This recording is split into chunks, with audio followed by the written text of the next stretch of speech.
हुई है सोई जो राम रचि राखा, को करी तरक बढ़ावे शाखा। करी प्रणाम राम ही त्रिपुरारी, हरसि सुधा सम गिरा उचारी। बोलिए सियावर रामचंद्र की जय। भगवान श्री राम जी के पावन चरित्र, जिनका की वर्णन हम सभी नित्य निरंतर श्रवण करते रहेंगे, ऐसे भगवान श्री राम जी जो कि वास्तव में नर नहीं हैं, नारायण हैं, परंतु नर रूप में आकर के उन्होंने हम सबको शिक्षा दी कि मनुष्य को कैसे रहना चाहिए, राज धर्म क्या है, सेवक धर्म क्या है, नीति क्या है, दया क्या है, वीरता क्या है, दाक्षिण्यता क्या है। ये सारे गुण भगवान श्री राम में प्रकट हैं। सभा मध्य में महाराज दशरथ ने एक घोषणा की कि मैं अपने पुत्र राम को अयोध्या का राज्य देना चाहता हूं। सभासदों ने एक मत से कहा, साधु साधु महाराज, आपके ये विचार अत्यंत उत्तम है। महाराज दशरथ ने कहा कि आप लोगों ने ऐसा क्यों कहा?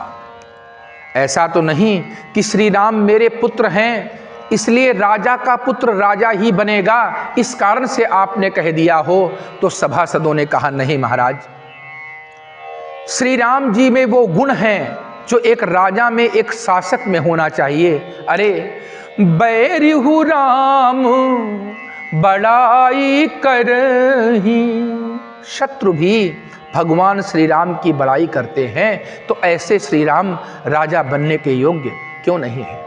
उन्होंने दिखाया भ्रातृ प्रेम क्या है, एक पिता का आदर कैसे करना चाहिए, और मनुष्य कैसे अकेला निकलता है, और इसके बाद यदि उसके प्रेम में, कर्म में, जीवन में समर्पण होता है तो लोग उससे जुड़ते चले जाते हैं। और उन्होंने नारायण होने के बाद भी कभी भी मानव से रहित कोई कार्य नहीं किया। कहने का तात्पर्य हम आपको शिक्षा देने के लिए, वैसे तो भगवान नर नहीं हैं। तात राम नहीं नर भूपाला, भुवनेश्वर कालहु कर काला। भगवान श्री राम नर नहीं हैं, अपितु नारायण हैं। उन्होंने अवतार धारण किया है हम सबका कल्याण करने के लिए। भगवान स्वयं कहते हैं, जनि डर पहु मुनि सिद्ध सुरेशा, तुम ही लागी धरि हूँ नर बेसा। आप लोग निश्चिंत रहें, मैं आपके लिए नर का स्वरूप धारण करूंगा। तो ऐसे भगवान श्री राम जी का पावन चरित्र हम पहले गुरु जी की वंदना करके प्रारंभ करेंगे, और ऐसा प्रयास रहेगा कि आपको सतत इसका आस्वादन मिलता रहे। बंदौ गुरु पद पदुम परागा, सुरुचि सुबास सरस अनुरागा। अमिय मूरिमय चूरन चारु, समन सकल भव रुज परिवारु। आचार्य तुलसीदास जी कहते हैं कि पहले मैं अपने गुरुदेव के चरणों की वंदना करता हूँ। जिस व्यक्ति ने अपने जीवन में गुरु की सेवा नहीं की, या गुरु आश्रय नहीं लिया, गुरु से अध्ययन नहीं किया, वह व्यक्ति जीवन में यदि सफल भी हो जाता है तो वो सफलता उसके साथ धोखा मात्र होती है। इसलिए सबसे पहले अपने गुरुजनों को प्रणाम करें, अपने से बड़ों को प्रणाम करें। उनके चरण रज के द्वारा जो ज्ञान आपको प्राप्त होगा, शास्त्र भी कहता है कि अभिवादनशीलस्य नित्यं वृद्धोपसेविनः, चत्वारि तस्य वर्धन्ते आयुर्विद्या यशोबलम। जो अपने से बड़ों का आदर करता है निश्चित रूप से उनको भगवान की कृपा प्राप्त होती है।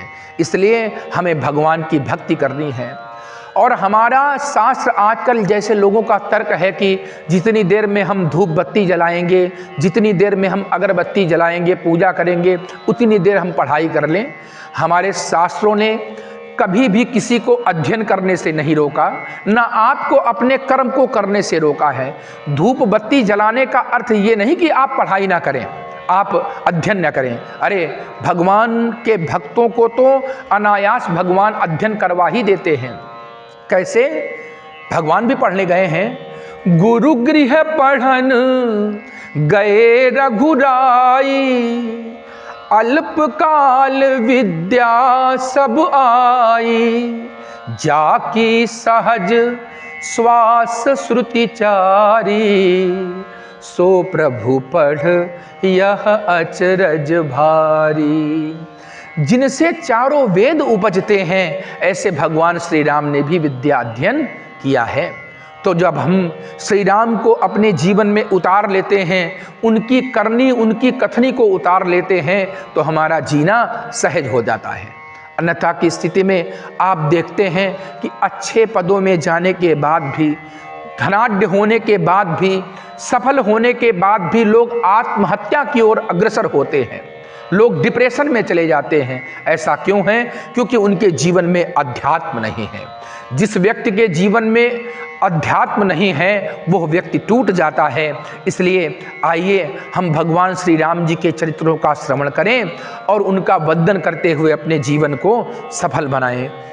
मंगल भवन अमंगल हारी, द्रवहु सो दशरथ अजिर बिहारी। मंगल भवन अमंगल हारी, द्रवहु सो दशरथ अजिर बिहारी। गुरु चरणों को प्रणाम करके, गुरु जी के जीवन का आशीर्वाद लेकर के, उनसे प्रेम प्राप्त करके, उनकी कृपा प्राप्त करके हम सभी भगवान श्री हरि के गुणों को गाएंगे और सुनेंगे। तब आप पाएंगे कि निश्चित रूप से उसमें सफलता है। जीवन में कैरियर बनाना, विवाह करना तथा संतान उत्पादन करना, मकान बनवाना, ये सब कुछ शास्त्रों ने कहा है कि भाई ये सब आपको करना है, पर मात्र मानव जीवन में यही करना है ऐसा आवश्यक नहीं है। ये मात्र ऐसा कर्तव्य नहीं है। देखिए, अपने परिवार का भरण पोषण तो जीव जंतु भी कर लेते हैं, तो मानव होने के नाते हमारा कर्तव्य क्या है, क्या करना है हमको? साधन धाम मोक्ष कर द्वारा, पाई न जही परलोक समारा।